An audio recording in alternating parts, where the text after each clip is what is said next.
Hello बच्चों, welcome to resonating organic. हम लोग ऑर्गेनिक केमिस्ट्री का सीरीज देख रहे हैं, जिसमें पहले लेक्चर में हमने कार्बन के स्पेशल प्रॉपर्टीज के बारे में देखना शुरू किया था। उसमें से एक प्रॉपर्टी हमने देख लिया था, टेट्रावैलेंसी। उसको अच्छे से समझ लिया था। अगर आप डायरेक्ट इस वीडियो पे आए हैं तो उससे पहले उस प्रीवियस वीडियो को देख लें। इस क्लास में हम लोग कार्बन के दो और जो प्रॉपर्टीज बचे हुए हैं, जो कार्बन को इतना स्पेशल बना देते हैं कि वो और एलिमेंट से डिफरेंट हो जाता है और इतने सारे कंपाउंड का फॉर्मेशन कर देता है, उस प्रॉपर्टीज में आज हम देखेंगे कैटिनेशन। कैटिनेशन जैसा आप सब लोग जानते हैं, सिमिलर एटम का अगर लंबा लंबा चेन बनना शुरू हो जाए, सिमिलर एटम आपस में जुड़ के चेन का फॉर्मेशन करने लगे, तो उस प्रॉपर्टी को हम लोग कहते हैं कैटिनेशन। कार्बन के केस में आपने बहुत देखा होगा, जैसे कार्बन बहुत सारे चेन बनाता है। इस तरह से आपने इसकी ब्रांचिंग देखी होगी। अनब्रांच्ड भी हो सकता है या ब्रांचिंग भी हो सकती है। यहाँ पे आने के बाद दो ब्रांच हो गए। तो ऐसे ऐसे चेन बनाने में कार्बन सक्षम है और इसी प्रॉपर्टी को हम लोग नाम देते हैं कैटिनेशन।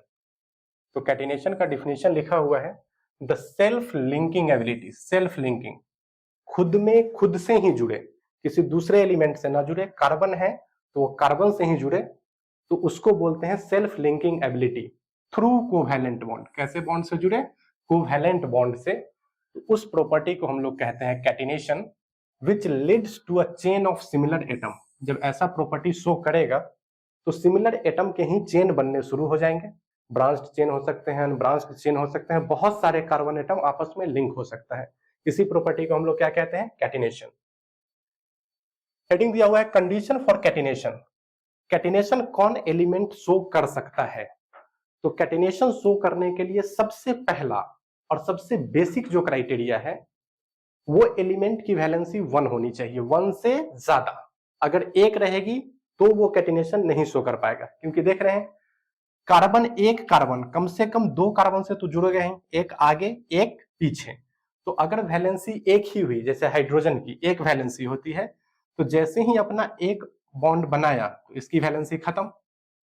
तो कोई और एलिमेंट हाइड्रोजन का फिर से यहां नहीं जुड़ सकता, क्योंकि कम से कम तो वैलेंसी कितनी हो जाएगी? 2 हो जाएगी। तो एक से ज्यादा वैलेंसी होनी चाहिए, इसलिए यह कैटिनेशन शो नहीं करता है। तो कैटिनेशन शो करने का पहला प्रॉपर्टी है, valency of element should be more than 1। 2 हो सकता है, 3 हो सकता है, या उससे भी ज्यादा। उसके बाद है catenation property is directly proportional to the bond strength.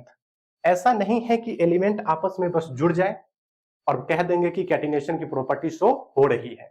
इतना सारा लंबा चेन जो बना रहा है, तो ये स्टेबल भी होना चाहिए। और ये बड़ा बड़ा चेन जो बनेगा, ये स्टेबल कब होगा? जब इसकी बॉन्ड स्ट्रेंथ अच्छी खासी होगी। तो हम जानते हैं कि सीसी बॉन्ड जो होता है, इसकी बॉन्ड स्ट्रेंथ काफी ज्यादा होती है। जैसे OO की अगर बात कर लें, FF की बात कर लें, तो इन सब से इसका बॉन्ड स्ट्रेंथ सबसे अधिक होता है। इसलिए ये कैटिनेशन अच्छे से शो कर पाता है। इसका बॉन्ड स्ट्रेंथ इन सबसे ज्यादा क्यों होता है, ये भी हम देखेंगे अगले स्लाइड में। पहले इतना समझ गए कैटिनेशन होता क्या है और कैटिनेशन के लिए क्या क्या चीजें जरूरी है। अब समझते हैं कि कैटिनेशन में बॉन्ड स्ट्रेंथ किन चीजों पर डिपेंड करता है, क्योंकि जब तक बॉन्ड तगड़ा नहीं बनेगा तब तक ये कैटिनेशन प्रॉपर्टी शो नहीं कर पाएगा।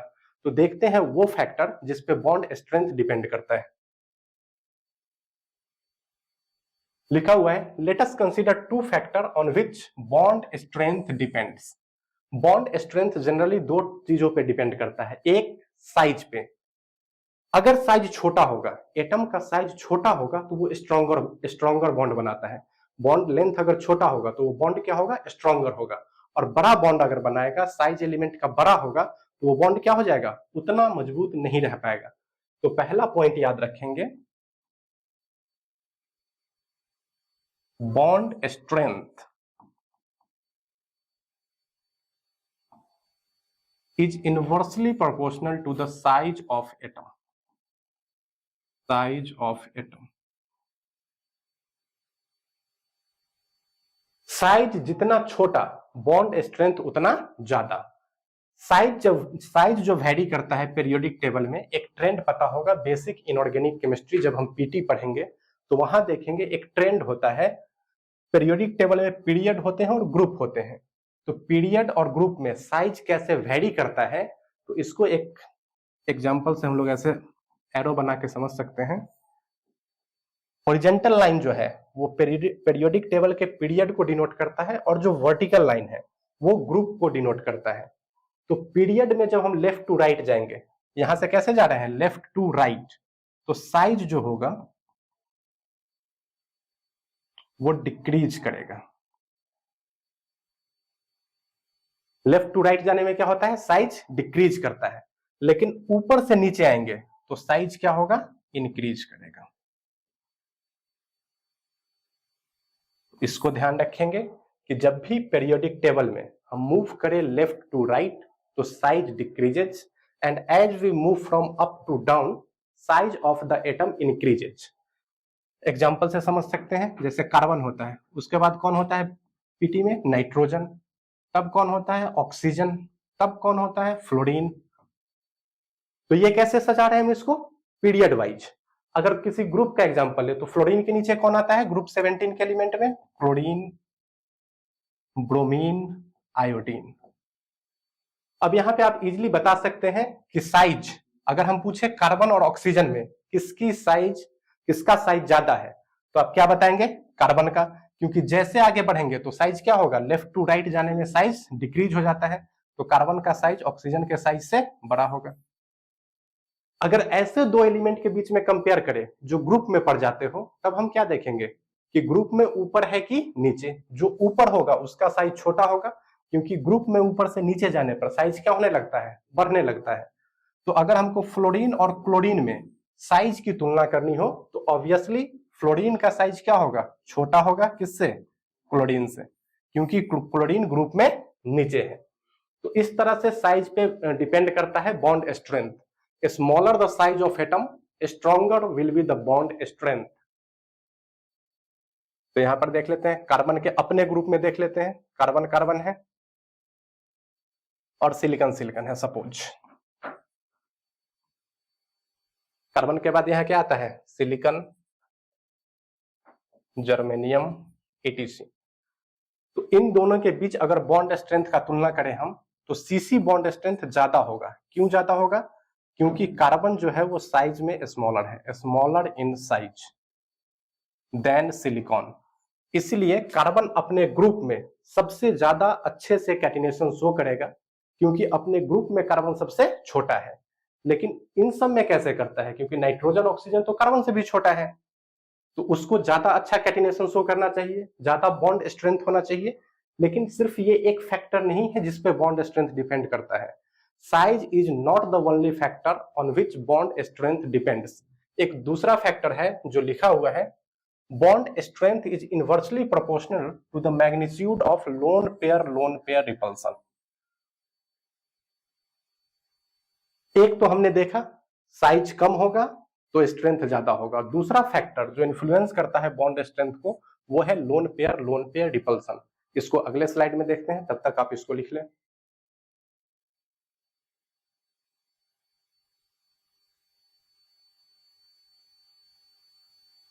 लोन पेयर रिपल्सन समझने के लिए बच्चों सबसे पहले ये देखना पड़ेगा कि लोन पेयर हम लोग कहते किसको हैं। लिखा हुआ है लोन पेयर ऑफ इलेक्ट्रॉन्स,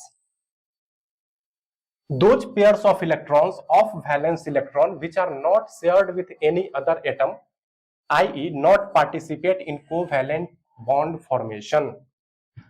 किसी भी एलिमेंट जो बॉन्ड बनाता है, वो कोई भी एलिमेंट, तो उसके बॉन्डिंग में जो हिस्सा लेते हैं वो आउटर मोस्ट सेल के इलेक्ट्रॉन होते हैं। लेकिन कोई जरूरी नहीं है कि आउटर मोस्ट सेल के सारे इलेक्ट्रॉन ही बॉन्डिंग में पार्टिसिपेट कर ले, ये हम लोगों को पहले से पता है। आउटर मोस्ट ऑर्बिट में प्रेजेंट इलेक्ट्रॉन को हम लोग क्या कहते हैं, वैलेंस इलेक्ट्रॉन, और उसमें से जो बॉन्डिंग में हिस्सा ले लेता है उसको क्या कहते हैं, वैलेंसी, और जो बच जाता है इलेक्ट्रॉन का पेयर उसी को हम लोग कहते हैं लोन पेयर ऑफ इलेक्ट्रॉन्स। बात समझ में आ रही है। वैलेंस इलेक्ट्रॉन के वो पेयर जो कि बॉन्डिंग में पार्टिसिपेट नहीं कर पाते हैं उसको हम लोग लोन पेयर के रूप में दर्शाते हैं। एग्जाम्पल से समझते हैं इसको, जैसे H2O का एक एग्जांपल लेते हैं, वाटर मॉलिक्यूल का। ऑक्सीजन का इलेक्ट्रॉनिक कॉन्फ़िगरेशन क्या होता है, oxygen 8 1s2 2s2 and 2p4। Outer most orbit में कितने इलेक्ट्रॉन प्रेजेंट है? 6 इलेक्ट्रॉन। ऑक्सीजन को यहां दिखा देते हैं, 2 इलेक्ट्रॉन, 4, 5 एंड 6 मान लो। हाइड्रोजन 2 है, हाइड्रोजन के पास 1 इलेक्ट्रॉन है, तो ये हाइड्रोजन, इसका 1 इलेक्ट्रॉन, ये हाइड्रोजन, इसका 1 इलेक्ट्रॉन। तो हाइड्रोजन ने अपना ड्यूएट पूरा कर लिया और ऑक्सीजन ने अपना ऑक्टेट पूरा कर लिया। दिख रहा है? तो ऑक्सीजन के 2 ही इलेक्ट्रॉन है जो बॉन्डिंग में हिस्सा ले पाए, बाकी जो ये 2 पेयर बच गया, पेयर में 2 इलेक्ट्रॉन और ये 1 पेयर बच गया, इसको हम लोग बोलते हैं लोन पेयर। ये इलेक्ट्रॉन का पेयर है जो कि बॉन्डिंग में हिस्सा नहीं लिया है, इसको भी हम लोग बोलेंगे लोन पेयर। तो इस तरह से हमने समझा कि ऑक्सीजन पे लोन पेयर जो होता है, lone pair on oxygen, number of lone pair on oxygen, ये कितना आएगा? 2। जब भी ऑक्सीजन रहे उस पे कितने लोन पेयर आते हैं? 2 लोन पेयर आते हैं। अगर नाइट्रोजन की बात करें, NH3, तो नाइट्रोजन का अगर इलेक्ट्रॉनिक कॉन्फ़िगरेशन हम लोग लिखें तो उसमें 5 वैलेंस इलेक्ट्रॉन आते हैं, जिसमें 3 बॉन्डिंग में पार्टिसिपेट कर लेता है। बच कितना गया? 2। तो 2 मिलके 1 पेयर बना लेगा। तो नाइट्रोजन पे नंबर ऑफ लोन पेयर कितने होते हैं? 1। वही अगर हम हैलोजन की बात करें, किसी भी हैलोजन की, कोई कंपाउंड ले लेते हैं HCl। HCl की अगर बात करें हम, तो क्लोरीन के आउटर मोस्ट ऑर्बिट में कितने इलेक्ट्रॉन होंगे? 7 इलेक्ट्रॉन। इलेक्ट्रॉनिक कॉन्फ़िगरेशन लिखेंगे, वहां से पता चल जाएगा, या फिर इसके ग्रुप पोजीशन को देख के भी हम बता सकते हैं कि क्लोरीन ग्रुप 17 का एलिमेंट है, इसीलिए इसके आउटर मोस्ट ऑर्बिट में 7 इलेक्ट्रॉन होंगे। 7 में से 1 इलेक्ट्रॉन तो इसने किस में यूज कर लिया? बॉन्डिंग में हाइड्रोजन के साथ, इसलिए हाइड्रोजन की वैलेंसी क्या होती है? 1। और बाकी जो 3 है वो इस पे लोन पेयर के रूप में प्रेजेंट रहेंगे, है ना? तो number of lone pair on halogen, number of lone pair on halogen, on halogen, ये कितना आता है? 3। तो ये दिमाग में रखेंगे कि ऑक्सीजन पे 2 लोन पेयर होते हैं, नाइट्रोजन पे 1 लोन पेयर होता है, और जब भी हैलोजन आएगा उस पे 2 लोन पेयर होते हैं। इसको नोट कर ले।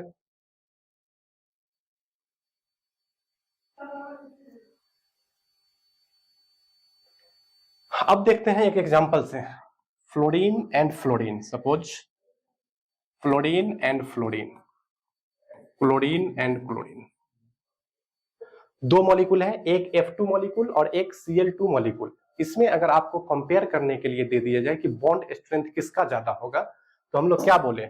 F2 में बॉन्ड स्ट्रेंथ ज्यादा है या Cl2 में बॉन्ड स्ट्रेंथ ज्यादा है? तो कुछ बच्चे बोलेंगे कि F2 में बॉन्ड स्ट्रेंथ ज्यादा है। क्यों? अगर उनसे रीजन पूछा जाए तो ये जवाब देंगे कि फ्लोरीन ग्रुप में पहले आता है और क्लोरीन ग्रुप में बाद आता है। कहने का मतलब फ्लोरीन का साइज छोटा है क्लोरीन से, और आपने अभी बताया कि smaller the size of atom stronger will be the bond strength. जितना छोटा एटम होगा उतना स्ट्रॉन्ग बॉन्ड का फॉर्मेशन करेगा। लेकिन ये रीजन यहाँ पे सही नहीं है। क्यों? क्योंकि सिर्फ एक साइज ही रीजन नहीं है बॉन्ड स्ट्रेंथ को डिफाइन करने के लिए, एक ये भी है लोन पेयर रिपल्सन। और बॉन्ड स्ट्रेंथ, जितना ज्यादा रिपल्सन होगा उतना ज्यादा घटेगा। Bond strength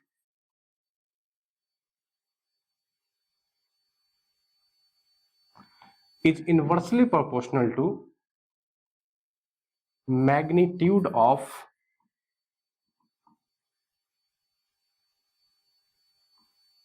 lone pair repulsion, lone pair repulsion। अब यहां पे देखिए फ्लोरीन का साइज छोटा है, तो ये एक फ्लोरीन और ये एक फ्लोरीन, इसका साइज छोटा है। और लोन पेयर कितने प्रेजेंट होंगे? तो चूंकि हैलोजन है तो 3 लोन पेयर होंगे। अब चूंकि इनका साइज छोटा है तो ये सब लोन पेयर जो है, इस फ्लोरीन का लोन पेयर और इस फ्लोरीन का लोन पेयर, वो क्या है, आपस में बहुत नजदीक आ जाते हैं। और हम ये जानते हैं कि same charges opposes each other. अगर चार्ज सेम है इलेक्ट्रॉन का दो सब क्या है, नेगेटिव चार्ज है, तो एक दूसरे को क्या करेंगे, रिपेल करेंगे।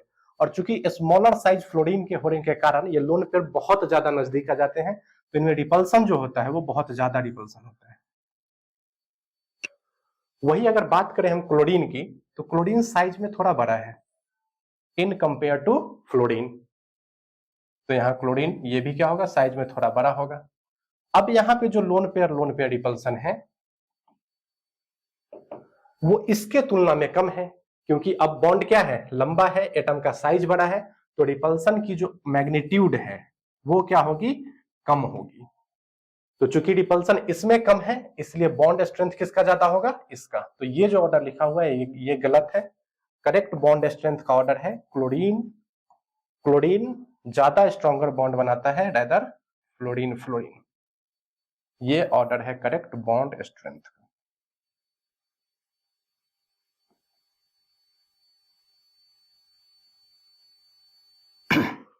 ये बात समझ में आ गया कि बॉन्ड स्ट्रेंथ सिर्फ एक फैक्टर पे डिपेंड नहीं करता है, वो दो फैक्टर पे डिपेंड करता है। एक साइज ऑफ द एटम, छोटा साइज होगा तो पक्का वो मजबूत बॉन्ड बनाएगा, लेकिन दूसरा एक फैक्टर जो है इन्फ्लुएंस करता है वो लोन पेयर भी है। अगर लोन पेयर प्रेजेंट है तब बड़ा साइज ज्यादा अच्छा है, क्योंकि लोन पेयर में रिपल्सन क्या होगा, कम होगा। तो इन दोनों के कंबाइंड इफेक्ट से हम लोग बॉन्ड स्ट्रेंथ को कंपेयर करते हैं। ये सब हम लोग क्यों पढ़ रहे हैं, ये सब इसलिए पढ़ रहे हैं कि हम ये बताना चाह रहे हैं कि सीसी बॉन्ड इतना स्ट्रॉन्गर क्यों होता है। ओ बॉन्ड हो सकता था, एफ बॉन्ड हो सकता था, लेकिन सबसे ज्यादा सीसी बॉन्ड ही स्ट्रॉन्गर क्यों होता है, इसको नोट कर लेंगे।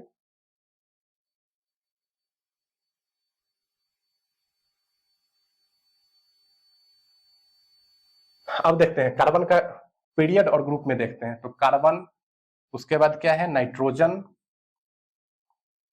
ऑक्सीजन, फ्लोरीन, और इसको अपने ग्रुप में भी देखते हैं। तो ग्रुप में क्या आता है कार्बन के ग्रुप में, सिलिकॉन, जर्मेनियम, सेन, पीपी। ठीक है,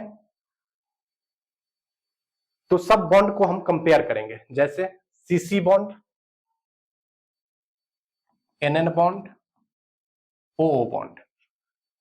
इसका कंपैरिजन अपने पीरियड में भी करेंगे और इस बॉन्ड का, होमो एटॉमिक बॉन्ड का, क्योंकि कैटिनेशन क्या है, होमो एटॉमिक पाई बॉन्ड कितना स्ट्रांग है वो उतना ज्यादा कैटिनेशन प्रॉपर्टी शो करेगा। तो अगर इसके पीरियड के एलिमेंट से आपस में होमो एटॉमिक बॉन्ड का अगर कंपैरिजन करते हैं तो कार्बन कार्बन बॉन्ड ही जीतता है। क्यों जीतता है, ये बात बिल्कुल सही है कि कार्बन इन सब में साइज में क्या है, बड़ा है। नाइट्रोजन उससे छोटा है, ऑक्सीजन उससे छोटा है, क्योंकि ये पीरियड में है, लेफ्ट टू राइट जा रहे हैं। लेकिन कार्बन पे कोई भी लोन पेयर प्रेजेंट नहीं है, नाइट्रोजन पे एक एक लोन पेयर प्रेजेंट है और ऑक्सीजन पे दो दो लोन पेयर प्रेजेंट है, जो कि रिपल्सन के कारण उनका बॉन्ड स्ट्रेंथ का मैग्नीट्यूड क्या हो जाएगा, घट जाएगा। तो अपने पीरियड में विनर कौन हुआ, सीसी बॉन्ड। जब इसी बॉन्ड को कंपेयर करें अपने ग्रुप में, जैसे carbon carbon and silicon silicon, इसमें स्ट्रॉन्गर कौन होगा, इसमें भी सीसी बॉन्ड ही स्ट्रॉन्गर होगा। रीजन, क्योंकि यहां लोन पेयर प्रेजेंट नहीं है, तो यहां size is the governing factor. Bond strength को डिसाइड कौन करेगा, साइज, और साइज में छोटा कौन है, कार्बन, इसलिए इसका बॉन्ड स्ट्रेंथ क्या होगा, ज्यादा होगा। तो हमने देखा कि पीरियड और ग्रुप में अलग अलग होमो एटॉमिक बॉन्ड बना के देखा, सब में सीसी बॉन्ड ही स्ट्रॉन्गर निकल के आया। और सीसी बॉन्ड जो होता है, ये कोई भी एलिमेंट पीरियोडिक टेबल का जो कैटिनेशन शो करता है उसमें सीसी बॉन्ड सबसे स्ट्रॉन्गर है, इसलिए कार्बन इतना ज्यादा कैटिनेशन प्रॉपर्टी को शो करता है। ठीक है, और कोई एलिमेंट क्यों नहीं कर पाता ये भी हम समझे, कार्बन ही क्यों करता है ये समझे, और कैटिनेशन क्या होता है ये भी हम समझे कि self linking ability through covalent bond. अब एक और टॉपिक बचता है तीसरा, जिसको हम लोग बोलते हैं मल्टीपल बॉन्डिंग। तब तक आप ये लिख लेंगे।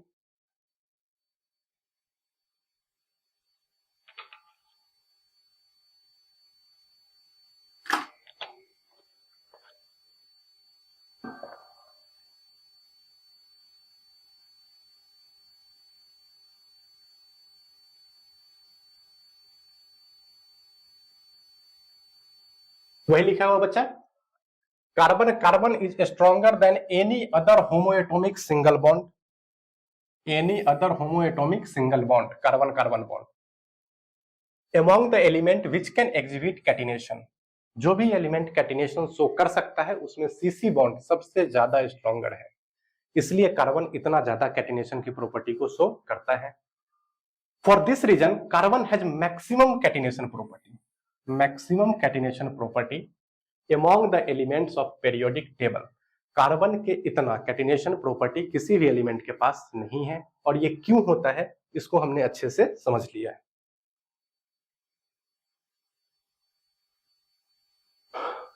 अब तीसरा प्रॉपर्टी, दो प्रॉपर्टी देख चुके हैं, टेट्रावैलेंसी एंड कैटिनेशन। तीसरा जो प्रॉपर्टी है वो है मल्टीपल बॉन्डिंग। हमने ये देखा है कि कार्बन सिंगल बॉन्ड भी बनाता है, सीसी बॉन्ड, ऐसा भी देखा है डबल बॉन्ड, और ट्रिपल बॉन्ड भी कार्बन बनाने में सक्षम होता है, जो कि और एलिमेंट नहीं होते हैं, है ना। तो मल्टीपल बॉन्डिंग को समझने के लिए ये समझते हैं पहले, covalent bonds are formed by overlapping of orbitals. Covalent bond का जो फॉर्मेशन होता है वो शेयरिंग ऑफ इलेक्ट्रॉन से तो होता ही है, लेकिन वो इलेक्ट्रॉन कहाँ रहते हैं, ऑर्बिटल में, और ऑर्बिटल क्या करता है, ओवरलैप करता है। तो इंटरलॉकिंग ऑफ ऑर्बिटल से बनता है covalent bond. Covalent bonds are of two types, पहला है सिग्मा बॉन्ड और दूसरा है पाई बॉन्ड। दिखाते हैं पहला क्या होता है, एक कोवैलेंट बॉन्ड को कहते हैं सिग्मा बॉन्ड,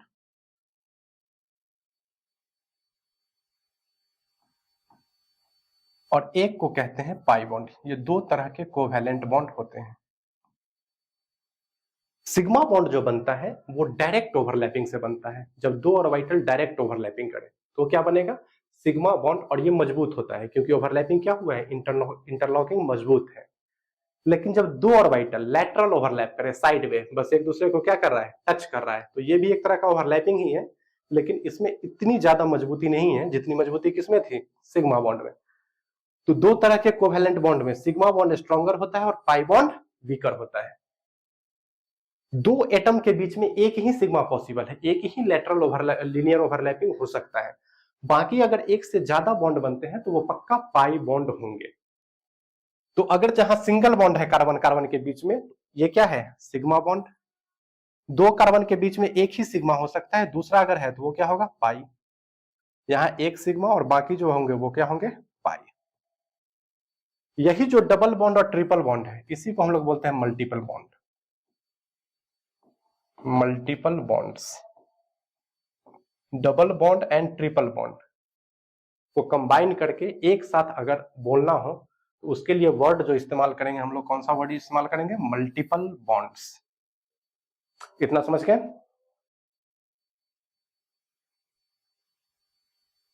वही लिखा हुआ है, between two atoms only one sigma bond is possible, if exist multiple bond then other would be pi bonds. अभी देखा, सी ट्रिपल बॉन्ड सी अगर हो तो सिग्मा एक ही पॉसिबल है, अगर और बॉन्ड है तो वो क्या होगा, पाई बॉन्ड। तो ट्रिपल बॉन्ड में एक सिग्मा और दो पाई होते हैं। Possibility of pi bonding is inversely proportional to the bond length. Carbon double bond भी बनाता है और ट्रिपल बॉन्ड भी। ऐसा क्यों, क्योंकि पाई बॉन्डिंग की जो पॉसिबिलिटी है, पॉसिबिलिटी ऑफ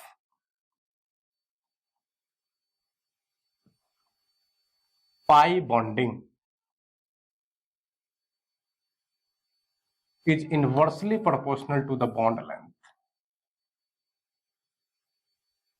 Bond length,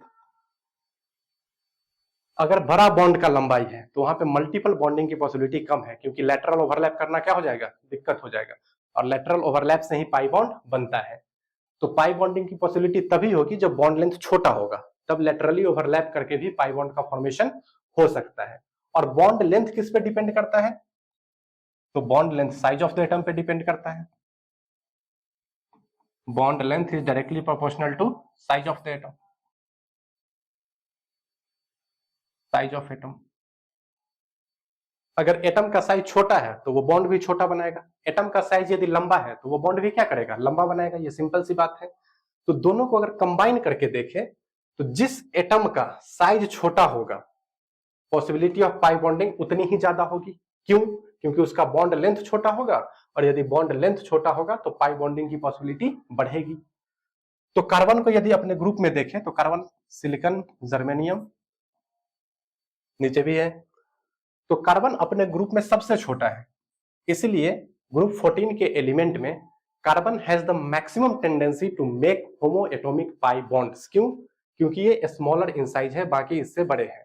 इसलिए सिलिकॉन थोड़ा बहुत, सिलिकॉन कैटिनेशन थोड़ा बहुत शो करता है, कार्बन बहुत ज्यादा, और कार्बन ही अपने ग्रुप में एक ऐसा है जो क्या शो करता है, मल्टीपल बॉन्डिंग शो करता है। क्योंकि उस मल्टीपल बॉन्ड का स्ट्रेंथ क्या होता है, अच्छा खासा होता है, बाकी सबके बॉन्ड लेंथ ज्यादा होने के कारण ये सब मल्टीपल बॉन्डिंग शो नहीं कर पाता है। तो तीनों प्रॉपर्टी को हमने देखा, tetravalency, catenation and multiple bonding.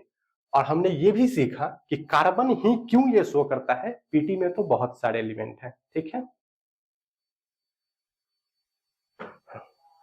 चलिए, तो ये लास्ट स्लाइड था, क्लास खत्म हो गया है। हमने एक चैप्टर कंप्लीट कर लिया है, इंट्रोडक्शन टू ऑर्गेनिक केमिस्ट्री। अब जब अगले क्लास में हम लोग मिलेंगे तो नामकरण के साथ मिलेंगे, डिफरेंट डिफरेंट ऑर्गेनिक कंपाउंड का नोमेनक्लेचर करेंगे। क्योंकि किसी भी कंपाउंड को जानने से पहले बेहद जरूरी है कि उसका नाम जाना जाए। तो अगले क्लास में नोमेनक्लेचर के साथ फिर उपस्थित होंगे, तब तक धन्यवाद।